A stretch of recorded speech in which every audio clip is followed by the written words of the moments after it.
साथियों, राजनीति के इतने वर्षों में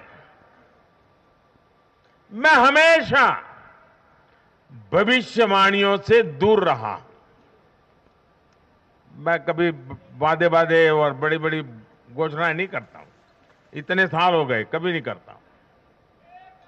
लेकिन इस बार चुनाव में मैंने अपना ये नियम भी तोड़ा था। मैंने राजस्थान में मावजी महाराज को प्रणाम करते हुए उन्हीं की धरती पर ये भविष्यवाणी की थी कि राजस्थान में कांग्रेस सरकार लौट करके नहीं आएगी।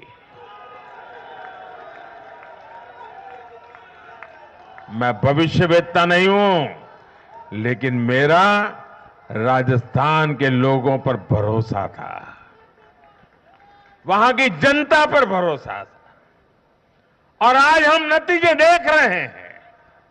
मध्य प्रदेश ने भी हमें फिर दिखाया है कि भाजपा के सेवा भाव का कोई विकल्प नहीं है।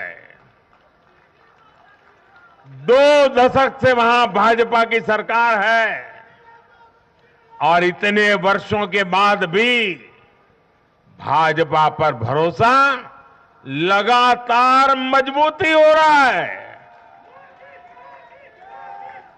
छत्तीसगढ़ के परिवारजनों को तो जब मैं वहां चुनाव सभाओं में गया तो मैं खुद ही पहली सभा में, छत्तीसगढ़ के चुनाव की पहली सभा में मैंने खुद कहा था कि मैं आपसे कुछ मांगने नहीं आया हूं, मैं तो आपको 3 दिसंबर के बाद सरकार बनेगी तो शपथ समारोह में निमंत्रण देने के लिए आया। छत्तीसगढ़ के परिणाम से साफ है कि हर परिजन ने उस बात को स्वीकार किया है। मैं तेलंगाना की जनता और तेलंगाना के भाजपा कार्यकर्ताओं का विशेष आभार व्यक्त करता हूं। हर चुनाव में तेलंगाना में भाजपा का ग्राफ लगातार बढ़ रहा है। मैं तेलंगाना के लोगों को ये विश्वास दिलाता हूं कि बीजेपी आपकी सेवा में कोई कोर कसर बाकी नहीं छोड़ेगी। भारतीय जनता पार्टी तेलंगाना अभिवृद्धि कोसम एल्लापूडू पनी चिंतूने उटुंदी। తెలంగాణతో మాకు చాలా మంచి अनुबंधम उंडी। मेरे परिवारजनों, इस चुनाव परिणाम की गुंज सिर्फ एमपी, राजस्थान और छत्तीसगढ़ तक सीमित नहीं रहेगी।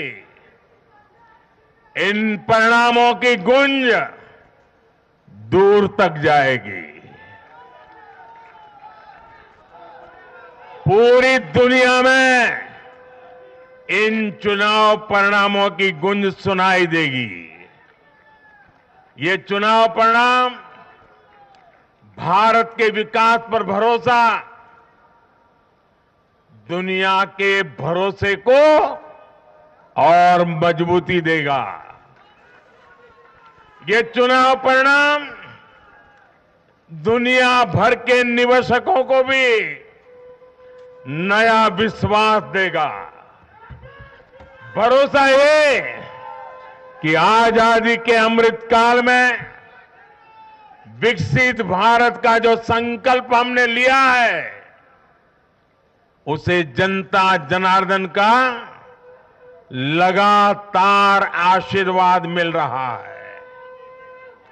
आज दुनिया देख रही है कि भारत का लोकतंत्र और भारत का वोटर दोनों कितने परिपक्व हैं, कितने मैच्योर हैं। आज दुनिया देख रही है कि भारत की जनता पूर्ण बहुमत के लिए, स्थिर सरकार के लिए सोच समझ करके वोट कर रही है।